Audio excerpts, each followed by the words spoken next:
Hey guys, welcome back to the channel. So today we are working on Chris's Jeep. Tell them why we're working on your Jeep. I had a little incident. I got some death wobble.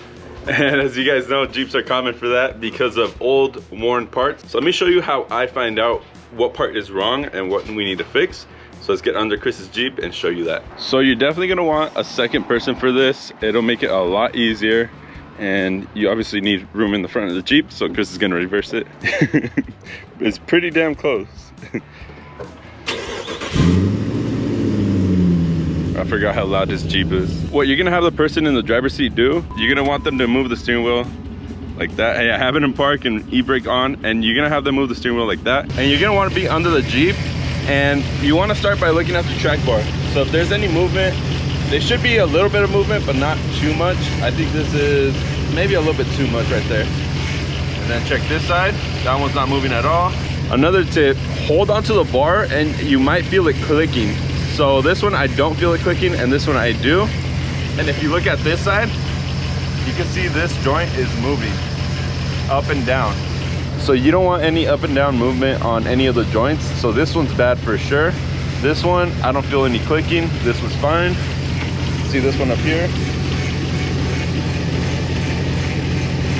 This one has a little bit of movement, so we'll probably replace the drag link ends, and the track bar is fine. We also know that the bushing up here on the upper control arms are bad, so we're gonna replace those as well, just because we have them already.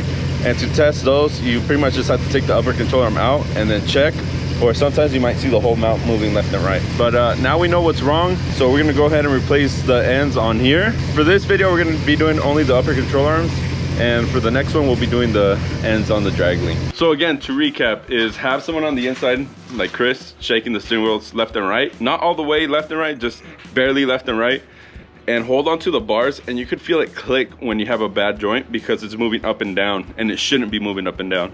So on Chris's we have bad drag links and then bad upper control arms. So let's go ahead and start with the Control on bushings. Yeah, upper control arm bushings.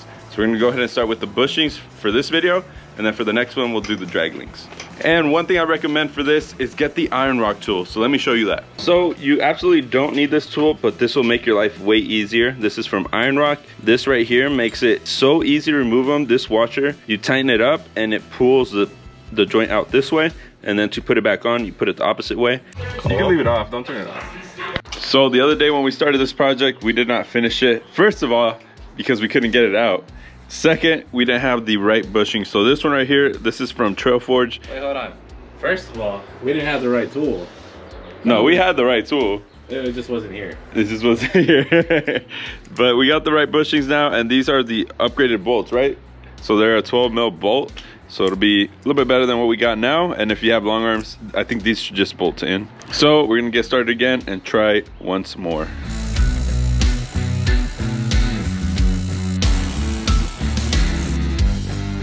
We had to go get an air hammer. Well, Chris had the air hammer, but we had to get the tip. Look at the damage Chris did, but it came out. You're welcome.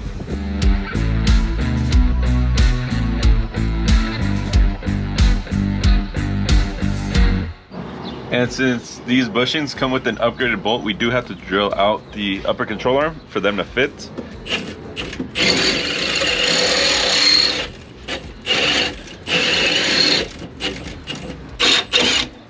Nice.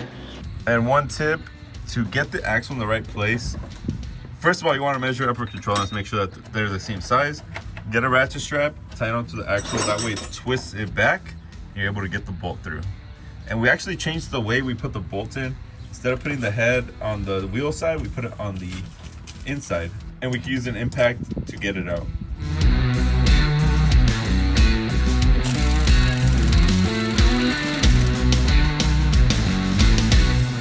So we took it for a little test drive, and it feels fine. It still has a little bit of wobble, not death wobble, but a little wobble. And I think we will fix that once we do the steering parts on the drag link, the ends. But for now, I think that's it. All right, guys, well, that was it for the video. Those bushings were a pain to change out, especially the one on the driver's side. The metal, it bends if you try to take it out. So using air hammer, that worked for us. For the iron rock tool, you do want the metal sleeve out. So if it comes out, the iron rock tool will work. If it doesn't come out, you're gonna have to rip it off to take it off with the iron rock tool. We tried using like the C-clamp, the ball joint press thing, and that didn't work for us. We ended up using the iron rock tool. So anyways, I'll see you guys on the next one. Peace.